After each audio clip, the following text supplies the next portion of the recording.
23 পরিচ্ছেদ বিশ্ববিদ্যালয়ের ডিগ্রি লাভ। শ্রীরামপুর কলেজের অধ্যাপক ডিসি ঘোষাল ছিলেন খুব কড়া প্রকৃতির মানুষ। একদিন তিনি বললেন, দেখো, তোমার ফিলোসফির পাঠ্যপুস্তক না পড়ে তুমি তাদের অবহেলাই করছো। বোধহয় ভেবেছ যে বিনা পরিশ্রমে তোমার অনুভূতির জোরেই পরীক্ষায় পাশ করে যাবে। কিন্তু বাপু, মনে রেখো, খেটে খুঁটে যদি তুমি না পড়ো তাহলে তোমার বিএ পাশ করা কি করে হয় তা আমি দেখব। ব্যাপার হলো, তার ক্লাসের টেস্ট পরীক্ষায় যদি আমি পাশ না করি তাহলে আমার বিশ্ববিদ্যালয়ের পরীক্ষা দেওয়াই দায় হবে। কলিকাতা বিশ্ববিদ্যালয়ের শিক্ষা বিভাগ দ্বারা এসব বিধিবদ্ধ। শ্রীরামপুর কলেজ তার এক অনুমোদিত শাখা। বিএ পরীক্ষায় একটা বিষয় অকৃতকার্য হলে পরের বছরে আবার সব বিষয়ে ছাত্রকে পরীক্ষা দিতে হয়।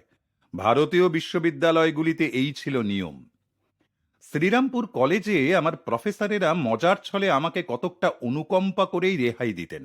বলতেন, মুকুন্দ দেখছি ধর্মের নেশায় একেবারে বুঁদ হয়ে পড়েছে।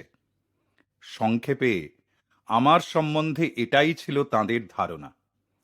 তাই ক্লাসে কোনো প্রশ্ন করে তাঁরা আর আমায় বিব্রত করতেন না। তাঁরা ভেবে রেখেছিলেন যে টেস্ট পরীক্ষাতে উত্তীর্ণ হতে না পারলেই তো ইউনিভার্সিটি পরীক্ষায় আমায় আর পাঠানো হবে না। আমার সহপাঠীরা আমার নাম দিয়েছিল পাগলা সন্ন্যাসী। সেটাই ছিল আমার সম্বন্ধে তাদের মূল্যায়ন। দর্শন শাস্ত্রে যাতে প্রফেসর ঘোষাল আমায় ফেল করাতে না পারেন তার জন্য একটা চালাকি করে রেখেছিলাম। টেস্ট পরীক্ষার ফল বেরোবে বেরোবে করছে, এমনি সময়ে একদিন ক্লাসের একটি ছেলেকে সঙ্গে নিয়ে অধ্যাপকের ঘরে গিয়ে ঢুকলাম। যেতে যেতে তাকে বললাম, আজকে প্রফেসর সাহেবকে কি ঠকানোটাই না ঠকাই দেখো। তোমাকে সাক্ষী রাখবার জন্যে সঙ্গে নিচ্ছি, এসো। ঘরে ঢুকে জিজ্ঞাসা করলাম, আমার পরীক্ষার খাতায় কত নম্বর দিয়েছেন? তিনি মাথা নেড়ে বিজয় গর্বে বললেন, তুমি পাস টাস করনি হে বাবু, বুঝলে? বলেই ডেস্কের উপরে এক গাদা পরীক্ষার খাতা হাঁটকাতে শুরু করে দিলেন। খানিক পরেই বললেন, তোমার খাতা এখানে নেই দেখছি। যাক, তুমি নির্ঘাত ফেলই করেছো বুঝতে পারছি, অন্তত পরীক্ষায় হাজির না হয়ে। আমি হেসে বললাম, স্যার, পরীক্ষা আমি নিশ্চয়ই দিয়েছি। খাতার বান্ডিলটা আমি একবার দেখতে পারি কি? বিভ্রান্ত প্রফেসর মহাশয় তো আমায় অনুমতি দিলেন। আমি তক্ষুনি খাতাটি টেনে বের করলাম। তাতে শুধু আমার রোল নম্বর ছাড়া নামধাম কিছুই লিখিনি। আমার নামের লাল ধ্বজা সেখানে দেখতে না পেয়ে অধ্যাপক মশাই আমার খাতায় খুব ভালো নম্বরই দিয়েছিলেন, যদিও আমার লেখাতে পাঠ্যপুস্তক থেকে কোনো উক্তি ছিল না। আমার চালাকি টের পেয়ে তিনি গর্জে উঠে বললেন, ওহ, নেহাতি তোমার ভাগ্য ভালো। তারপর পরম নির্ভরতার সঙ্গে বললেন, ইউনিভার্সিটির পরীক্ষায় তুমি নিশ্চয়ই ফেল করবে, দেখো। টেস্টের সময় অন্যান্য বিষয়ে আমি কিছু কোচিং পেয়েছিলাম, বিশেষত আমার প্রিয় বন্ধু আর খুড়তুতো ভাই খুড়োমশাই সারদাবাবুর ছেলে প্রভাষচন্দ্র ঘোষের কাছ থেকে। তাতে টেস্টের সব পরীক্ষাগুলোতেই পাশ করতে পেরেছিলাম, যদিও অতি কষ্টে কোনো রকমে পাশমার্ক রেখে। এইভাবে 4 বছর কলেজে পড়ার পর বিএ পরীক্ষায় বসার যোগ্যতা আমি পেলাম। তবে ওই পরীক্ষা যে পাশ করতে পারবো এমন আশা ছিল না। বিশ্ববিদ্যালয়ের বিএ পরীক্ষার তুলনায় শ্রীরামপুর কলেজের টেস্ট পরীক্ষা ছেলে খেলা। প্রায় রোজই শ্রী যুক্তেশ্বর গিরিজির কাছে যাওয়া আসা করতাম বলে ক্লাসে যোগ দেবার আর বিশেষ সময় পাইনি। ক্লাসে আমার অনুপস্থিতির চেয়ে আবির্ভাবই ছেলেদের কাছে বেশি বিস্ময়ের সৃষ্টি করত। আমার প্রতিদিনের রুটিন ছিল সকাল 9:30টার সময় বাইসাইকেলে চড়ে বেরিয়ে পড়া। এক হাতে থাকত গুরুদেবের জন্য কিছু শ্রদ্ধার্ঘ্য, আমাদের পন্থী ছাত্রাবাসের বাগানের গুটিকতক ফুল। মধুর সম্ভাষণে আপ্যায়িত করে গুরুজি দুপুরে আমায় খেয়ে যেতে বলতেন। আমিও বিনা বাক্য ব্যয়ে সেদিনের কলেজের চিন্তা মন থেকে উড়িয়ে দিয়ে তা সানন্দে গ্রহণ করতাম। ঘণ্টার পর ঘণ্টা ধরে শ্রী যুক্তেশ্বর গিরিজির সঙ্গে থেকে তাঁর অননুকরণীয় জ্ঞানোপদেশ শ্রবণ করে বা আশ্রম কর্তব্য সকল পালনে কিছু সাহায্য করে মাঝরাতের কাছাকাছি নিতান্তই অনিচ্ছুক মনে পন্থীর দিকে ফিরে যেতাম।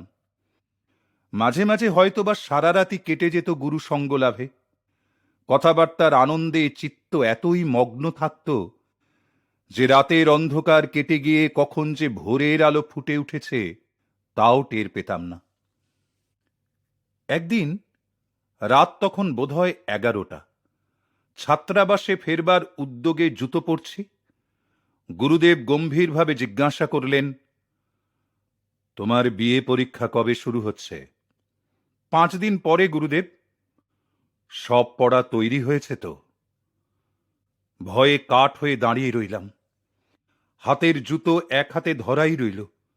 আপত্তির সুরে বললাম, গুরুদেব, আপনি তো জানেন যে প্রফেসরদের চেয়ে আপনারই সঙ্গে আমার পড়ার দিনগুলো কেমনভাবে কেটেছে। এরকম শক্ত পরীক্ষা দিতে গিয়ে লোক হাসিয়ে কি আর হবে বলুন? শ্রী যুক্তেশ্বর গিরিজির অন্তর্ভেদী দৃষ্টি আমায় বিদ্ধ করল। কঠিন কণ্ঠে তিনি বললেন, দেখো, আশ্রম জীবনের উপর তোমার টানের জন্য তোমার বাবা বা তোমার আত্মীয় স্বজনদের কারোর সমালোচনা করবার কোনো কারণ ঘটাতে আমি দেব না। শুধু প্রতিজ্ঞা করো যে তুমি পরীক্ষায় হাজির হবে, যতটুকু যা ভালো পারো তাই উত্তর দেবে, কেমন? অশ্রুধারার বাঁধ মানতে চাইল না, দু গাল দিয়ে ঝরে পড়তে লাগল। বুঝলাম যে গুরুদেবের আজ্ঞা অযৌক্তিক, আর তাঁর আগ্রহ আর যাই হোক না কেন নিতান্তই বিলম্বে এসেছে। কাঁদতে কাঁদতে কোনো মতে উত্তর দিলাম, আপনার যদি ইচ্ছে হয় তবে অবশ্যই পরীক্ষা দেব, কিন্তু ঠিকমতো তৈরি হবার তো আর বেশি সময় নেই গুরুদেব। মনে মনে বললাম, কি আর করব, খাতাগুলোর পাতা সব কেবল আপনার উপদেশ লিখেই ভরিয়ে দেব। পরদিন যথাকালে আশ্রমে প্রবেশ করে অত্যন্ত বিমর্ষ আর গম্ভীরভাবে যখন ফুলের তোড়াটি উপহার দিলাম, শ্রী যুক্তেশ্বরজি আমার শোকাকুল মূর্তি দর্শনে হাস্য করে বললেন, মুকুন্দ, ভগবান কি তোমায় কোথাও সাহায্য করতে ভুলে গেছেন? কি পরীক্ষায়, কি অন্য কোথাও? উৎসাহিত হয়ে উত্তর দিলাম, না গুরুদেব। কৃতজ্ঞ স্মৃতির বন্যার ধারা মনকে পুনরুজ্জীবিত করে তুলল। গুরুদেব স্নেহকোমল স্বরে বললেন, দেখো, তোমার আলস্যে নয়, তোমার ঈশ্বর লাভের জ্বলন্ত আগ্রহই কলেজে সাফল্য লাভের পথে তোমার বাধা হয়ে দাঁড়িয়েছে। কিছুক্ষণ চুপ করে থেকে বাইবেল থেকে একটা কথা উদ্ধৃত করে গুরুদেব বললেন, প্রথমে ভগবানের রাজ্যের সন্ধান করো আর তাঁর ন্যায় পরায়ণতার উপর বিশ্বাস রাখো, তাহলে সব জিনিসই তোমার এসে যাবে। বহুবারের মতো এবারেও গুরুদেবের সামনে আমার মনের সব গুরুভার সঙ্গে সঙ্গে অন্তর্হিত হল। সকাল সকাল খাওয়া দাওয়া শেষ হলে পর তিনি আমায় পন্থীতে ফিরে যেতে বলে জিজ্ঞাসা করলেন, তোমার বন্ধু রমেশচন্দ্র দত্ত কি এখনো তোমাদের ছাত্রাবাসে থাকে? আগে হ্যাঁ। তার কাছেই যাও, তোমায় পরীক্ষাতে সাহায্য করবার জন্যে ঠাকুরই তার মনে প্রেরণা জাগিয়ে দেবেন। তোমার কোনো ভাবনা নেই। তা যাচ্ছি গুরুজি, কিন্তু রমেশ বড্ড ব্যস্ত। বিয়েতে অনার্স নিয়েছে, বইও আমাদের চেয়ে ঢের বেশি পড়তে হয়। গুরুদেব আমার আপত্তিতে কর্ণপাত না করে বললেন, তোমার জন্য রমেশের ঠিক সময় হবে, দেখো। এখন যাও দেখিনি। বাইসাইকেলে পন্থীতে ফিরলাম। ছাত্রাবাসে ঢুকে প্রথমেই দেখতে পেলাম আমাদের ক্লাসের ভালো ছেলে রমেশকে। আমার অত্যন্ত কুণ্ঠিত অনুরোধে সে বরং খুশি হয়েই বলল, নিশ্চয়ই, তোমার কাজ করে দেব বই কি। সেই দিন বিকালে আর তারপর দিন কতক ধরে কয়েক ঘন্টা করে নানা বিষয়ে সে আমায় পরীক্ষার জন্য প্রস্তুত হতে সাহায্য করে যেতে লাগল। রমেশ বলল, আমার মনে হয় ইংরেজি সাহিত্যে চাইল্ড হ্যারল্ডের ভ্রমণ পথের বর্ণনা থেকে প্রশ্ন আসতে পারে। আমাদের তো এক্ষুনি একটা মানচিত্র চাই। তাড়াতাড়ি খুড়ো মশায় সারদাবাবুর বাড়িতে গিয়ে একটা মানচিত্র সংগ্রহ করে আনলাম। বায়রনের রোম্যান্টিক ভ্রমণকারী যে যে পথ দিয়ে গিয়েছিল, রমেশ ইউরোপের ম্যাপে পথের সেই সেই জায়গা সব দাগ দিয়ে দিল। রমেশের পড়াবার সময় জনকতক ছেলে সেখানে জড়ো হয়েছিল। পড়াশোনার শেষে তাদের মধ্যে একজন বলল, রমেশ তোমায় ভুল উপদেশ দিচ্ছে। সাধারণত 50 নম্বর বই থেকে আর বাকি 50 লেখকদের জীবনী থেকে আসে। এরপর যখন ইংরেজি সাহিত্যের পরীক্ষা দিতে বসলাম, প্রশ্নগুলোর উপর প্রথম দৃষ্টিপাতেই কৃতজ্ঞতাপূর্ণ অশ্রু আমার গাল বেয়ে পরীক্ষার খাতা ভিজিয়ে দিতে লাগল। হলের নিরীক্ষক আমার টেবিলের কাছে এসে সহানুভূতির সঙ্গে কারণকে জিজ্ঞাসা করাতে বললাম, আমার গুরু মহারাজ বলেছিলেন যে রমেশ আমায় পরীক্ষায় খুব সাহায্য করবে। দেখুন, রমেশ আমায় যেসব প্রশ্নগুলো বলে দিয়েছিল ঠিক সেই প্রশ্নগুলোই আজ এসে গেছে। আমার বরাত জোরে ইংরেজি সাহিত্যের লেখকদের সম্বন্ধে প্রশ্ন এবার খুব কমই এসেছে, আর তাদের জীবনী অন্তত আমার কাছে তো তা একেবারেই অজানা। পরীক্ষা দিয়ে যখন ফিরলাম, ছাত্রাবাসে তখন হইচই পড়ে গেছে। যে ছেলেগুলো রমেশের কোচিং নিয়ে ঠাট্টা করেছিল তারাই এখন আমার দিকে একটু সম্ভ্রমের চোখে চাইল। তাদের সোল্লাস অভিনন্দনে কানে তালা লাগবার জোগাড়। পরীক্ষার সপ্তাহে রমেশের সঙ্গে বহু ঘন্টা কাটাতে হতো। সেই সময় সে পরীক্ষকদের কাছ থেকে যেসব প্রশ্ন আসবার সম্ভাবনা সেগুলো বাতলে দিত। দিনের পর দিন রমেশ যে ধরনের প্রশ্ন বলে দিত, মোটামুটি সেই একই ধরনের ভাষায় প্রশ্নগুলি পরীক্ষায় আসছে দেখা যেত। কলেজে একটা হইচই পড়ে গেল যে অলৌকিক গোছের একটা কিছু ব্যাপার ঘটছে, আর এই উদাসী পাগলা সন্ন্যাসীর সফলতার সম্ভাবনাও যথেষ্ট। আমি অবশ্য এই ঘটনার কোনো কিছু গোপন রাখবার চেষ্টাই করিনি। প্রশ্নপত্র ইউনিভার্সিটি থেকে এসেছে, কাজেই স্থানীয় প্রফেসররা তাকে বদলাতে একেবারেই অক্ষম। ইংরেজি সাহিত্যে পরীক্ষার বিষয়ে ভাবতে গিয়ে একদিন সকালে মনে হলো যে আমি একটা অত্যন্ত গুরুতর ভুল করে এসেছি। কতকগুলি প্রশ্ন দুই ভাগে বিভক্ত করা ছিল, এ কিংবা বি আর সি কিংবা ডি। প্রত্যেক ভাগ থেকে একটা করে প্রশ্নের উত্তর না লিখে ভুল করে প্রথম ভাগ থেকেই একসঙ্গে দুটো প্রশ্নেরই উত্তর লিখে দিয়ে এসেছি, আর দ্বিতীয় ভাগটা নজর না দিয়ে ছেড়ে দিয়ে এসেছি। সেই খাতায় খুব জোর 33 নম্বর পেতে পারি, কিন্তু পাস মার্ক হচ্ছে 36, 3 নম্বর কম পড়ছে। দৌড়লাম গুরুদেবের কাছে আমার দুঃখের কাহিনী তাকে নিবেদন করতে। বললাম, গুরুদেব, আমার তো দেখছি পরীক্ষায় এক অমার্জনীয় অপরাধ ঘটে গেছে। রমেশের মাধ্যমে ভগবানের করুণা পাবার আমি যোগ্য নই, আমি নিতান্ত অনুপযুক্ত। কিচ্ছু ভেব না মুকুন্দ। শ্রী যুক্তেশ্বর গিরিজির কণ্ঠস্বর একেবারে সহজ আর নিরুদ্বিগ্ন। তিনি নীল আকাশের দিকে অঙ্গুলি নির্দেশ করে বললেন, আকাশে চন্দ্র সূর্য তাদের স্থান পরিবর্তন করলেও করতে পারে, কিন্তু পরীক্ষায় তোমায় কেউ ফেল করাতে পারবে না, তা দেখে নিও। হিসেবেতে হদিশই পেলাম না যা আমি কি করে পাশ করব। তবুও আমি অপেক্ষাকৃত শান্ত মনে আশ্রম ত্যাগ করলাম। সভয় দৃষ্টিতে আকাশের দিকে দু একবার তাকালাম। দিনমণি তাঁর স্বস্থানে সুদৃঢ়ভাবে সমাসীন, স্থান পরিবর্তনের কোনোই লক্ষণ নেই। পন্থীতে পৌঁছতে ক্লাসের একটি ছেলের মন্তব্য কানে গেল, এইমাত্র শুনলাম যে এই বছরে এই প্রথম ইংরেজির পাস মার্ক কমিয়ে দেওয়া হয়েছে। ঝড়ের বেগে সেই ছেলেটির ঘরে প্রবেশ করাতে ছেলেটি তো ভয় পেয়ে আমার দিকে তাকালো। সাগ্রহে সব কথা তাকে জিজ্ঞাসা করলাম। হেসে বলল, ওহে জটাধারী সন্ন্যাসী, তোমার আবার এসব লেখাপড়ার খবরের হঠাৎ কি দরকার পড়ল? আর এখন কেঁদেই বা কি ফল বলো? তবে এ কথা সত্যি যে পাস মার্ক 33-এ নামিয়ে দেওয়া হয়েছে। আনন্দে লাফাতে লাফাতে আমার ঘরে ফিরে এসে নতজানু হয়ে সেই পরম করুণাময়কে পাস মার্কের ঠিক অঙ্কটি পূরণ করে দেওয়াতে অন্তরের অন্তঃস্থল হতে উচ্ছ্বসিত কৃতজ্ঞতা ভরে ভক্তিতে প্রণাম জানালাম। রমেশের ভিতর দিয়ে একটা আধ্যাত্মিক শক্তি যে কাজ করছে তা প্রতিদিন অতি পরিষ্কারভাবে বুঝতে পেরে আমি পুলকে রোমাঞ্চিত হয়ে উঠতাম। বাংলা পরীক্ষার ক্ষেত্রে কিন্তু একটা অভূতপূর্ব ব্যাপার ঘটেছিল।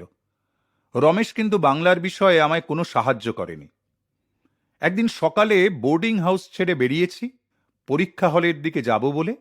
রমেশ আমাকে পিছন থেকে ডাকল।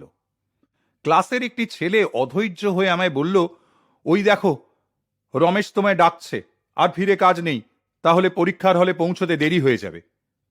তার পরামর্শ উপেক্ষা করে আবার বাড়ির দিকে ছুটলাম। রমেশ বলল, বাঙালি ছেলেদের কাছে বাংলাটা পাশ করা মোটামুটি সহজ, কিন্তু আমার এইমাত্র কি মনে হচ্ছে জানো, এবছর পরীক্ষকেরা মতলব করেছেন যে অবশ্য পাঠ্য বই থেকে প্রশ্ন দিয়ে ছেলেদের একেবারে ফাঁসিয়ে দেবেন। বন্ধুবর তারপর ঊনবিংশ শতাব্দীর লোকহিতৈষী দয়ার সাগর বিদ্যাসাগর মহাশয়ের জীবনী থেকে দুটি গল্প সংক্ষেপে বিবৃত করল। রমেশকে ধন্যবাদ দিয়ে তাড়াতাড়ি বাইসাইকেলে চেপে কলেজ হলের দিকে দৌড়লাম। বাংলা পরীক্ষার প্রশ্নপত্রের দুটো অংশ ছিল। প্রথম প্রশ্ন ছিল, বিদ্যাসাগর মহাশয়ের দয়ার দুইটি উদাহরণ লিখো। সবেমাত্র শোনা গল্প দুটি লিখতে লিখতে মনে মনে অসংখ্য ধন্যবাদ দিলাম এই জন্য যে রমেশের শেষ মুহূর্তের ডাক শুনে আমি কি ভালোই না করেছি। বিদ্যাসাগর মহাশয়ের করুণার বিষয়ে যদি না জানতাম, তাহলে বাংলায় আমার পাশ করাই দুর্ঘট হতো। দ্বিতীয় প্রশ্ন ছিল, যে ব্যক্তি তোমায় সবচেয়ে বেশি অনুপ্রাণিত করেছেন তার বিষয়ে একটি রচনা লিখো। পাঠক মহাশয়, রচনার বিষয়ে কার নাম নির্বাচন করেছিলাম তা বোধহয় আর এখন বলে দিতে হবে না। পাতার পর পাতা যখন আমি গুরুর প্রতি শ্রদ্ধা নিবেদনে ভরিয়ে তুলছিলাম, তখন আমি মনে মনে এই ভেবে হাসলাম যে আমার এই স্বগত ভবিষ্যৎবাণী ফলে যাচ্ছে। পরীক্ষার খাতার সব পাতা আপনার উপদেশেই ভরিয়ে তুলব। ফিলোজফির বিষয়ে আর রমেশকে বিশেষ কোনো প্রশ্ন করিনি। শ্রী যুক্তেশ্বর গিরিজির অধীনে দীর্ঘকাল শিক্ষালাভ করে আমি পাঠ্যপুস্তকের ব্যাখ্যা নিশ্চিন্তেই পরিত্যাগ করেছিলাম। সবচেয়ে বেশি নম্বর পেয়েছিলাম ওই ফিলোজফিতেই, আর বাকি সব বিষয়ে অতি কষ্টে কেবলমাত্র পাস মার্ক রাখতে পেরেছিলাম। আর আমি অত্যন্ত আনন্দের সঙ্গেই জানাচ্ছি যে আমার নিঃস্বার্থ বন্ধু রমেশচন্দ্র তার ডিগ্রি খুব উচ্চ প্রশংসার সঙ্গেই লাভ করেছিল। গ্র্যাজুয়েট হতে পেরেছি দেখে পিতার মুখ হাসিতে উৎফুল্ল হয়ে উঠল। তিনি স্বীকার করেছিলেন, মুকুন্দ, তুমি তোমার গুরুর সঙ্গে এত সময় কাটাও যে আদৌ তুমি যে পাশ করতে পারবে তা মোটেই ভাবতে পারিনি। গুরুদেব কিন্তু পিতার নীরব ভৎসনা ঠিকই ধরতে পেরেছিলেন। বহু বছর ধরে আমার মনে একটা অনিশ্চয়তা ছিল, আমার নামের পিছনে BA অক্ষর দুটি কখনো দেখতে পাবো কিনা। অক্ষর দুটি বসাতে গিয়ে আমি সর্বদাই ভাবি, এ হলো ভগবানের দান। কি কারণে তিনি আমায় দিয়েছেন তা যেন অনেকটা রহস্যাবৃত। মাঝে মাঝে আমি কলেজের ছেলেদের কাছ থেকে শুনি যে গ্র্যাজুয়েট হবার পর তাদের মুখস্থ বিদ্যা অতি অল্পই অবশিষ্ট থাকে। আমার লেখাপড়ার অসম্পূর্ণতায় অবশ্য এই স্বীকারোক্তি অনেকটাই আমায় সান্ত্বনা দেয়। কলকাতা বিশ্ববিদ্যালয় হতে 1915 সালের জুন মাসে যেদিন ডিগ্রি নিয়ে এলাম, সেদিন গুরুদেবের জীবন হতে অজস্র আশিস ধারা আমার জীবনের উপর ঝরে পড়ছে বলে কৃতজ্ঞতায় তাঁর চরণে নতজানু হয়ে প্রণাম করে এলাম। তিনি পরিতুষ্ট হয়ে বললেন, ওঠো ওঠো মুকুন্দ। ঠাকুর দেখলেন যে চন্দ্র সূর্যের গতি বদলানোর হাঙ্গামার চেয়ে তোমায় গ্র্যাজুয়েট বানিয়ে দেওয়াটাই ঢের সহজ, তাই তোমায় গ্র্যাজুয়েটই করে দিলেন।